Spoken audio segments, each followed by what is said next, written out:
정제된 탄수화물들이라든지 기름에 튀긴 애들, 그 다음에 술, 먹고 나서 너무 기분이 좋죠. 전부 피부에는 안 좋은 영향을 미칩니다.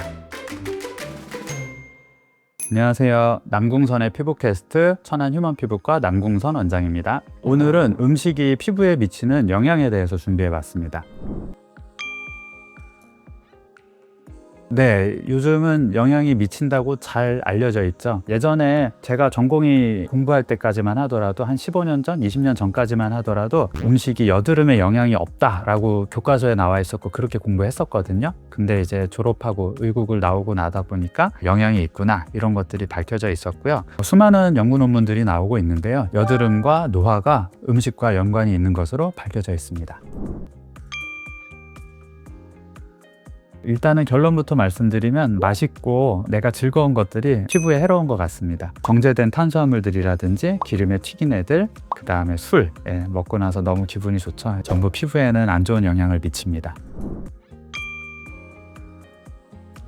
당이라든지 트랜스 지방, 이 두 가지가 일단은 제일 좀 중점적으로 보는데, 탄수화물 종류 같은 경우에는 급격하게 이 혈당을 올리는 음식들이 피부에 나쁜 것으로 알려져 있습니다. 정제된 탄수화물들이 이제 대표적인데요. 밀가루라든지 아니면 초콜릿 같은 가공식품들, 탄산음료 같이 설탕 덩어리들, 이런 것들이죠. 이 친구들은 이제 섭취를 하게 되면 우리가 인슐린과 간에서 각각 인슐린 유사 인자라고 하는 인슐린 라이크 그로스 팩터 1이라는 것을 분비하게 되어 있는데, 피지 분비가 많아지고 이로 인해서 여드름이 많이 올라오게 됩니다. 네. 혈당이 올라가요. 네.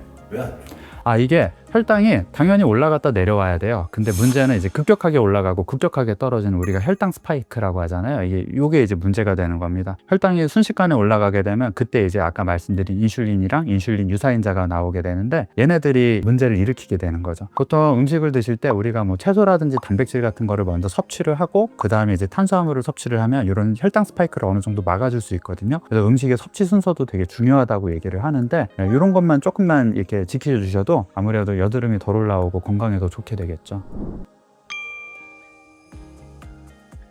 네, 간혹 있습니다. 무조건 영향이 있다 이거는 아니지만 가끔 보는데요. 우리가 이제 여드름이 심해지는 분들 같은 경우에 단백질 파우더를 이렇게 드시는 분들이 갑자기 헬스하고 나서 뭔가 보충제 먹었더니 여드름이 심해지는 것 같아요. 이런 분들이 꽤 계시고요. 그다음에 이제 우리 청소년기 학생들이 학교 끝나고 분식집에 가서 이제 간식을 열심히 먹었더니 이렇게 살도 찌고 여드름도 많아집니다. 이런 경우를 꽤 봅니다. 반대로 건선이 심한 분이었는데 식생활을 조절을 하고 나서 건선이 좋아지는 경우도 봅니다. 마지막으로 다이어트를 하고 나서 이제 피부가 맑아졌어요. 이렇게 얘기를 하시는 분들도 봤고요.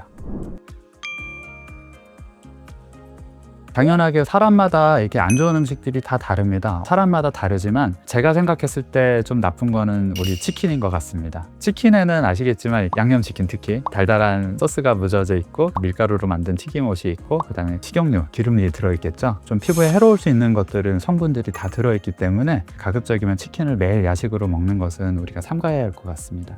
원장님 혹시 안 드세요? 저도 먹죠. 네, 어제도 먹고 왔습니다. 사실 안 먹을 수는 없는 것 같고요. 너무 자주 먹는 거를 피하자. 이게 제일 중요한 것 같습니다. 야식을 뭐 이제 주에 1, 2회 이상 뭐 하는데 내가 여드름이 좀 심한 것 같다 그러면 좀 많이 먹어서 내가 나는구나 이렇게 생각을 하고 이거를 뭐 2주에 한 번, 3주에 한 번 이런 식으로 치킨을 먹는 횟수를 좀 줄여보는 게 또 좋을 것 같고요. 제가 생각한 제일 좋은 방법 중에 하나는 튀기지 않은 걸 먹으면 괜찮지 않을까? 이런 생각이 들어요. 그러면은 제일 생각나는 게 지코바에서 나오는 소금구이 치킨이 있습니다. 튀기지 않고 튀김옷도 없고 약간의 염도가 있긴 하지만 아무래도 기름이라든지 이런 밀가루보단 나을 것 같아서 지코바 순살 소금구이 괜찮을 것 같습니다. 아직까지 이런 거에 대해서 연구가 된 게 없고 정확하게 뭐 얼마나 줄여야지 좋다 이런 게 의논된 바가 없기 때문에 순전히 그냥 개인의 경험일 것 같거든요. 내가 많이 먹었더니 좀 올라오는 것 같아 그러면 줄이는 수밖에 없지 이게 뭐 몇 번을 더 권장합니다 이런 거는 없을 것 같아요. 보통 다이어트 할 때 우리 스팅데이 정해서 하잖아요. 그럴 때 보통 일주일에 한 번은 자기가 먹고 싶은 거 먹으니까 그런 거 괜찮을 것 같아요. 아무래도 피부 장벽이 무너지고 피부 상태가 안 좋은 분들, 음식을 섭취했을 때 받아들이는 정도가 다른 유전적인 요인, 이런 것들이 아무래도 영향을 미치게 되어 있습니다. 아무래도 피부가 이미 예민해진 상태라면 이런 작은 자극에도 쉽게 예민해질 수밖에 없겠죠. 건강한 피부더라도 이렇게 찬바람 많이 맞고 피부가 많이 핥혀지고 이제 이런 분들은 아무래도 조금만 더 컨디션이 나빠지고 음식을 조금만 잘못 드셔도 예를 들면 술 같은 것도 드셔도 금방 이제 피부가 더 상하게 될 수밖에 없는 거죠. 사실 장수의 비결은 유전이라고 하잖아요. 그러니까 결국은 제일 중요한 거는 이제 유전적인 성향인 것 같아요. 그 위에서 내가 내 몸을 얼마나 잘 알고 관리를 하느냐가 또 되게 중요한 것 같습니다. 내가 먹는 걸로 내 피부를 괴롭히지 말자인 것 같습니다. 아까도 치킨 얘기를 했잖아요. 그래서 매일매일 치킨을 먹는다든지 이렇게 매일매일 내가 좋아하는 거를 너무 즐기는 게 슬프지만 내 피부에는 너무 안 좋은 것 같습니다. 식습관에 이런 루틴을 만들고 아침에는 일어나서 채소와 약간의 과일을 먹고 점심에는 좀 든든하게 식사를 하고 저녁은 또 소식을 한다, 이런 식으로 이런 식습관을 조절을 하는 것이 참 중요한 것 같습니다. 매일 다이어트하는 기분으로 식습관의 루틴을 만들면 참 좋을 것 같고요. 다만 우리가 너무 재미없게 살면 안 되잖아요. 그러니까 치팅데이를 꼭 가지셔서 재미있고 맛있는 음식들 드시는 것도 참 중요한 것 같습니다. 이상 남궁선의 피부캐스트 휴먼 피부과 남궁선 원장이었습니다. 감사합니다.